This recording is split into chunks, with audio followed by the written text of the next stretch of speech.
अस्सलाम वालेकुम जी। आज जो हमारे पास टॉपिक है वो एडिशनल सेशन जज की तैयारी के हवाले से है। इससे पहला जो हमारा लेक्चर था वो सिविल जज की तैयारी के हवाले से था कि अहम सेक्शन कौन से हैं।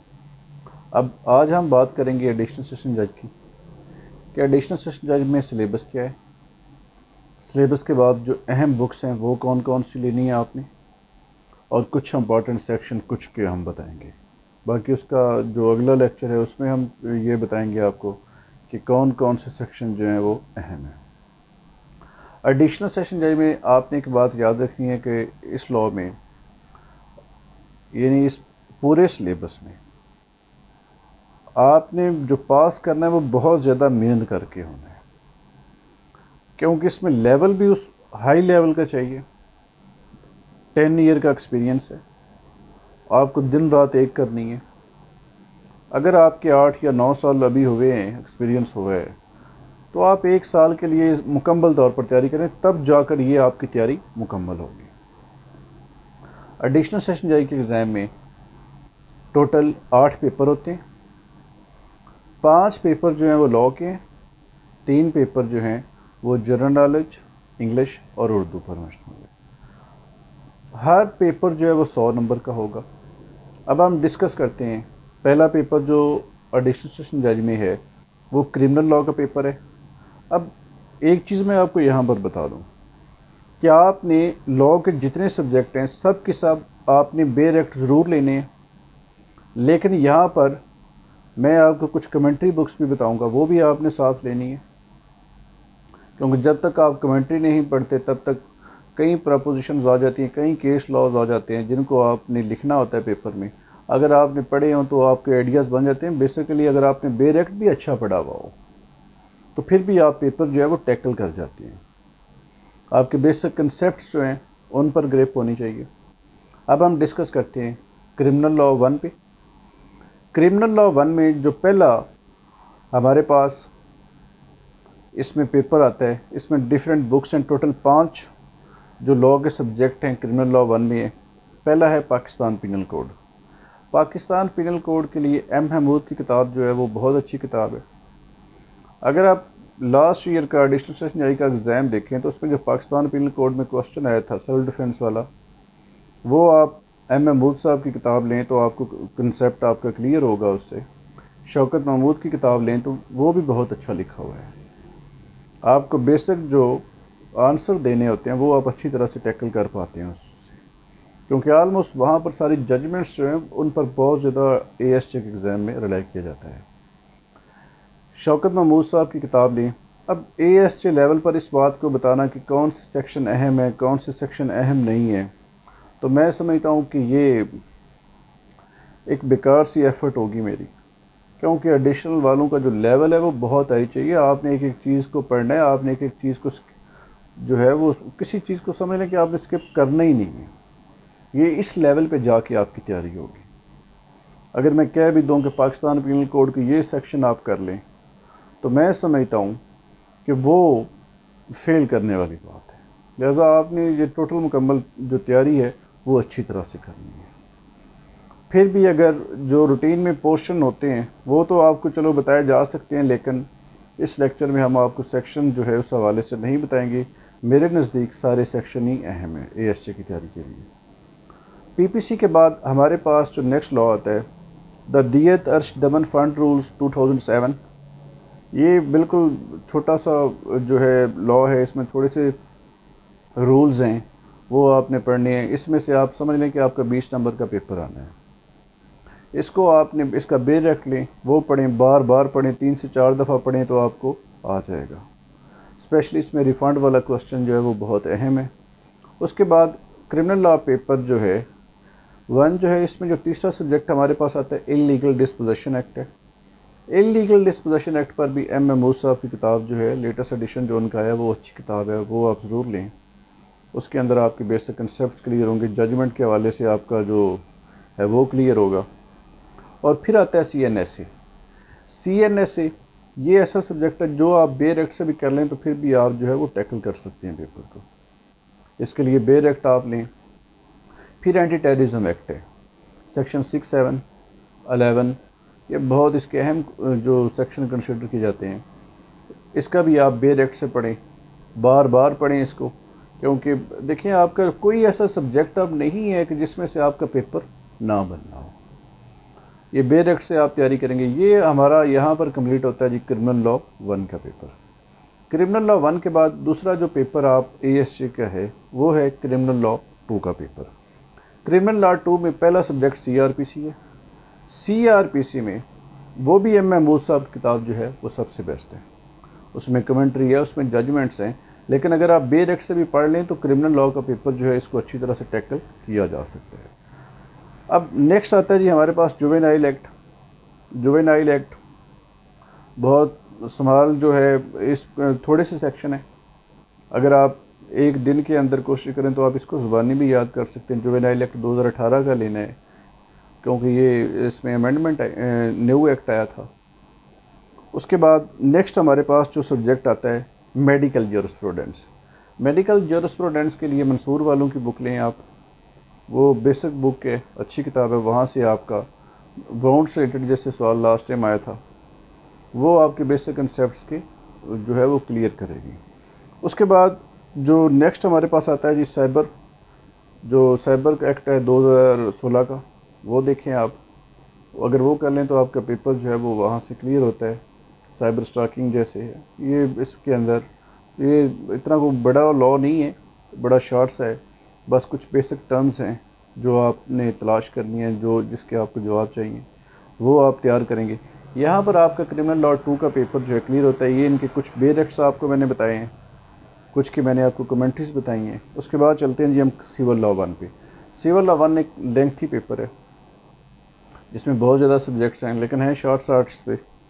अब पहला है जी कंट्रैक्ट एक्ट। उसके लिए मैं खालिद चीमा साहब की बुक रिकमेंड करूँगा, क्योंकि जितने मतलब एडिशनल सेशन के जिन लोगों ने एग्ज़ाम दिए थे, जिन्होंने पास किए हैं, तो वो इन्हीं बुक्स पर रिलाय करते रहे हैं।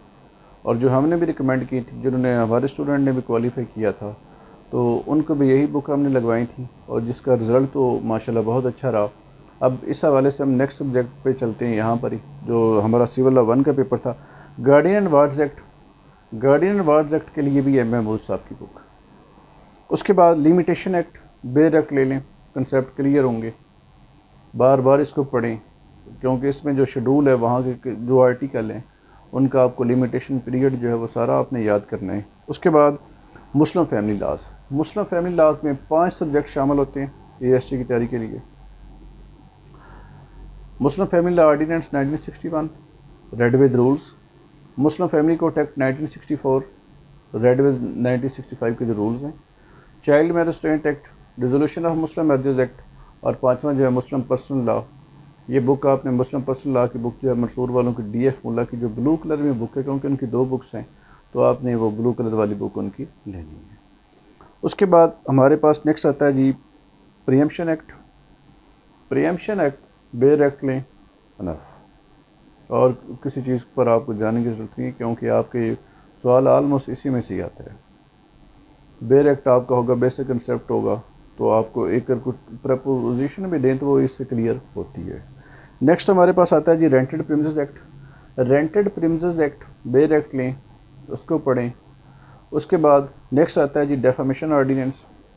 डेफामेशन ऑर्डिनेंस को बेरेक्ट लें, इसको बार बार रिवाइज़ करें।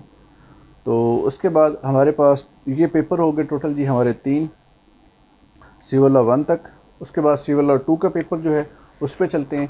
सिविल लॉ 2 के पेपर में पहला सब्जेक्ट CPC है। CPC आमिर रज़ा साहब की आपने किताब लेनी है, बहुत अच्छी किताब है, बहुत अच्छी कमेंट्री है, आपके बेसिक कंसेप्ट्स भी क्लियर होंगे और प्रैक्टिस के हवाले से भी ये किताब बहुत अहम है। जनरल क्लास एक्ट 1897 का, जनरल क्लासेस एक्ट, इसमें तो ये श्योर है कि इसके जो चंद सेक्शन है 1926 सेक्शन 6 इन्हीं में से यूजुअली पेपर आता है, लेकिन आपने क्योंकि सारा पढ़ना है तो ये जो बुक है जनरल क्लासेस एक्ट की, ये आप बेरेक्ट लें, वहाँ से आपके कंसेप्ट जो हैं वो क्लियर होंगे। उसके बाद कोड फ़ी एक्ट है। कोड फ़ी एक्ट ये भी आप M महमूद साहब की बुक लें, बहुत अच्छी किताब है उनकी लिखी है इस पर। अगर आप ये बेरेक्ट भी ले लें तो उससे भी आपके बेसिक कंसेप्ट्स जो हैं ये क्लियर हो सकते हैं। आगे आता है जी कोड फ़ी के बाद कानून शहादत। कानून शहादत के लिए अगर मैं कहूँ तो वो PLD पब्लिशर की बुक होनी चाहिए, क्योंकि PLD पब्लिशर की बुक बहुत अच्छी है। उसके बेसिक कंसेप्ट देखें और उसके नीचे जजमेंट्स देखें, सारा कुछ जो है वो बहुत अच्छा लिखा हुआ है उसमें। फिर आता है रजिस्ट्रेशन एक्ट। रजिस्ट्रेशन एक्ट का बेस एक्ट लें, उसको बार बार पढ़ें। अब इसके कुछ सेक्शन जो हैं हमें 17 है, 18 है, 49 है, बिल से रिलेटेड सेक्शन इंपॉर्टेंट हैं, 73, 74, उसके बाद 89, 90, ये सेक्शन रजिस्ट्रेशन एक्ट में बहुत अहम है। उसके बाद हमारे पास जो नेक्स्ट सब्जेक्ट आता है constitution and high court rules and orders. हाँ, इसमें जो QSO के बाद हमारे पास दो सब्जेक्ट और रह गए थे, एक सब्जेक्ट रह गया था लैंड रेवेन्यू का। लैंड रेवेन्यू एक्ट, बेर एक्ट काफ़ी है। अब लैंड रेवेन्यू एक्ट में डेफिनेशन का सेक्शन अहम है, 6 अहम है। उसके बाद जो 80 से लेके 90 तक 39, 42 भी अहम है। उसके बाद 135 से 150 तक अहम है। उसके बाद अपील, रिव्यू, VN और 172। इसके बाद हम अगले 5वें पेपर पर चलते हैं, वो constitution and high court rules and orders है। कॉन्स्टिट्यूशन M महमूद साहब की किताब लें, बहुत अच्छी और बेसिक किताब है, क्योंकि वहाँ पर जजमेंट्स भी दी गई हैं, तो आपको बेसिक जजमेंट्स का भी पता होना चाहिए। कॉन्स्टिट्यूशन ये सारे का सारा करना ही, क्योंकि इंटरव्यू जो होता है मोस्टली इसी सब्जेक्ट्स में से लिया जाता है। फिर आता है high court rules and orders, volume 1 to 4 है। अब क्योंकि इससे कहा जाता है कि ये बड़े ड्राई हैं, अगर आपने बाकी सारे लॉज पढ़े हुए हों तो ये आपके लिए बड़े सिंपल हैं, आप इसको आसानी से याद भी कर सकते हैं, बेसिक कंसेप्ट आपके क्लियर हो जाते हैं यहाँ से। फिर आता है जी सिविल कोर्ट ऑर्डिनेंस 1962 का। सिविल कोर्ट ऑर्डिनेंस, इसमें से ये आपने बेर एक्ट से पढ़ना है, बड़ा इजी सब्जेक्ट है जिसको आप अच्छी तरह से टैकल कर लेते हैं। स्पेशली आपको पेक्यूनियरी जुरिडिक्शन जो है उसका पता होना चाहिए कि वो कितनी है। फिर आता है जी हमारे पास नेक्स्ट पोर्शन, इंग्लिश का पेपर है। इंग्लिश के पेपर में आपके पास 4 चीज़ें हैं। लिटरेचर में कंक्वेस्ट ऑफ हैप्पीनेस है, वो सारी पढ़ें, जो उसके अंदर सिलेबस है आपका प्रिस्क्राइब उसको देखें। कंक्वेस्ट ऑफ हैप्पीनेस की बुक लें, उसको सारी को मैं तो कहता हूँ कि रिवाइज़ करें। रिवाइज़ करने से ये होता है कि स्पेशली जो उसमें वर्क चैप्टर अगर आप डेली पढ़ते रहें तो आपका स्टाइल भी जो है वो conquest of happiness Burton Russell वाला हो जाएगा, क्योंकि पढ़ने से भी जो है वो आपकी राइटिंग प्रैक्टिस जो है आपको लिखने में भी अच्छा लगता है और आप अच्छा लिखते हैं इससे। इसके बाद हमारा जो अगला इसमें पोर्शन आता है, बाकी जो किताब आप टू द पॉइंट लें प्रोफेसर आफ्ताब की, एडियम पेयर ऑफ वर्ड्स, वहाँ से करें। अब क्योंकि देखें जो इस दफ़ा सिविल जज का पेपर उसमें जो सिनेरियो उन्होंने बनाया था वो अलग था। अब ASC के लिए भी वही होगा कि उन्होंने कोई चीज़ नहीं छोड़ी, dialogue writing, letter writing, applications, सारा कुछ उन्होंने पूछा था। ऐसे एक एक चीज़ उन्होंने इंक्लूड की थी जिसमें बहुत ज़्यादा क्वेश्चन थे। इसलिए आपने ऐसे के लिए जो किताब लेनी है वो आप मेरे पास तो इधर पड़ी हुई है मोहम्मद यूसुफ की, आप देख लीजिएगा जो आपको अच्छी किताब लगे। और संगे मील वालों की भी बुक जो है वो बहुत अच्छी है, वो अगर आप ले लें तो वो सबसे बेस्ट है मेरे ख्याल में। फिर आता है जी आपका पोर्शन जो आपकी प्रेसी या कंप्रीहेंशन का पोर्शन है, उसके लिए भी आप बेसिक बुक्स लें, CSS लेवल की लें या CSS के पास पेपर्स कर लें आप, तो वो भी आपके लिए बेहतर साबित होंगे। फिर आता है जी उर्दू का पेपर। उर्दू के पेपर में आवाज़े दोस्त किताब लें, मुख्तार मसूद साहब की बुक है। उसके बाद शरीफ बका साहब की बुक है शिकवा जवाब शिकवा, बहुत अच्छी किताब है, वो लें, उसको पढ़ें। फिर उर्दू में आपने लेनी है कलीद उर्दू लेनी है, मज़ामीन उर्दू लेनी है, ये बुक्स बहुत अच्छी हैं। और इसके अलावा कवायद उर्दू अगर ग्रामर की ले लें तो वो भी बहुत अच्छी है। फिर आता है जी हमारे पास जनरल नॉलेज का पेपर।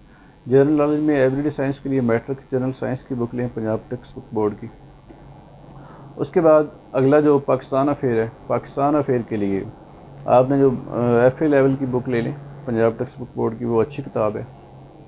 फिर आता है जी अगला हमारे पास करंट अफेयर, उसके लिए आप डेली न्यूज़पेपर पढ़ें, इंटरनेशनल रिलेशन है उसके लिए बेसिक कोई आप बुक ले लें, MA लेवल की ले लें, चाहे आप उसको उर्दू में ले लें, लेकिन क्योंकि पेपर आपको इंग्लिश में है तो बेहतर है कि आप इंग्लिश में लें, लेकिन बेसिक बुक होगी तो आपका कंसेप्ट क्लियर होगा। अब उसके बाद जो ऑब्जेक्टिव पेपर है उसमें 40 नंबर की ऑलमोस्ट ऑब्जेक्टिव देते हैं। ऑब्जेक्टिव पेपर को हल करने के लिए आपको PPSC के सॉल्व पास पेपर्स चाहिए, वहाँ से अगर आप वो सारे पढ़ लें, पेपर को सॉल्व पेपर कर लें तो 40 नंबर का वो पोर्शन आपका जो है वो हल हो जाता है। लेकिन कोशिश करें अगर आपने फुल नंबर लेने हैं यानी कि अच्छे मार्क्स लेने हैं तो वो सारे के सारे पढ़ें। अब यहाँ तक हमारा होता है जी सिलेबस मुकम्मल। मैंने आपको सारी बुक्स भी बताई हैं कि आपने करनी क्या है, लेकिन एक चीज़ याद रखनी है कि ये आप ना सोचें कि अगर आप एडिशनल सेशन जाई की तैयारी कर रहे हैं कि आपने सोचा और आपने एडवर्टीज़मेंट आई और आप जाके पेपर देने चले गए, ऐसा नहीं है। एक स्पेसिफिक टाइम चाहिए। अगर कोई आप जॉब करना चाहते हैं, कोई आप चीज़ हासिल करना चाहते हैं, जितना ही कंपटीशन बढ़ चुका है, जो सिलेबस बन चुका है ASJ के लिए, उसके लिए मिनिमम आपको 1 साल जो है वो मुसलसल मेहनत करनी है। अगर आप मुसलसल मेहनत करते हैं, रोज़ का काम, अब टेस्ट जो है वो बहुत ज़्यादा दें, क्योंकि लिखने की प्रैक्टिस जो होती है ये इंसान को परफेक्ट बनाती है। जब तक आप लिखेंगे नहीं, किसी को चेक नहीं करवाएंगे, तो ये आपके लिए फेलियर का सबब बनता है। क्योंकि ज़्यादातर जो फेलियर है वो सिर्फ राइटिंग प्रैक्टिस की वजह से हो रही है। राइटिंग प्रैक्टिस को नहीं करता, पेपर को नहीं देता। हालांकि डिस्टेंस वाले जो स्टूडेंट होते हैं वो मोस्टली प्रैक्टिकली होते हैं, कोर्स में जा रहे हो तो उनके पास इतना टाइम ही नहीं होता कि वो पढ़ सकें या अपना प्रॉपर टाइम दे सकें। लेकिन टाइम मैनेजमेंट ये आपकी अपनी होनी चाहिए, और जिन लोगों ने वैसे भी तकदीरें बदलनी होती हैं वो टाइम मैनेज करते हैं। क्योंकि जो किस्मत की देवी है वो मेहरबान उसी पर ही होगी जो मेहनत करेगा, जो रोज़ का काम रोज़ करेगा। बेशक आप 4 घंटे निकाल लें, 2 घंटे निकाल लें, लेकिन एक दफ़ा अपनी रूटीन बनाएं। इस तैयारी को करने के लिए मैं कम से कम आपको 1 साल कह रहा हूँ, अदरवाइज़ यू नीड 10 ईयर्स। और जहाँ तक मेरी इस बारे में जो मैं रिकमेंड करता हूँ, स्पेशली क्योंकि मैं खुद भी प्रैक्टिस करता हूँ, मैं एडिशनल सेशन जाई के अब मेरा जो है वो एक्सपीरियंस बनता है, 10वां साल है मुझे। अब मैं जो एडिशनल सेशन जाई की तैयारी जिसके जितने सब्जेक्ट्स हैं मैं सारे के सारे टोटल पढ़ चुका हूँ। मैं सारी की सारी कमेंट्रीज पढ़ चुका हूँ। मैं सारे का सारा उर्दू का सिलेबस, इंग्लिश का सिलेबस, टर्मिनोलॉजी का, ये मैं सारा पढ़ता हूँ और स्टिल पढ़ता हूँ। इसलिए कि मुझे पेपर देने हैं, इसलिए कि क्योंकि मुझे पढ़ाना होता है, मुझे जजमेंट सर्च करनी पड़ती हैं। बाकी रह जाती है बात के बार बार जजमेंट्स का पूछा जाता है, तो जजमेंट्स के लिए जो 6 रसाले हैं वो आप ज़रूर लें। वो हर महीने उनकी मेंबरशिप लें PLD वालों से। वो 6 रसाले आप नोट कर लें, PLD, SCMR, CLC, YLR और उसके बाद MLD,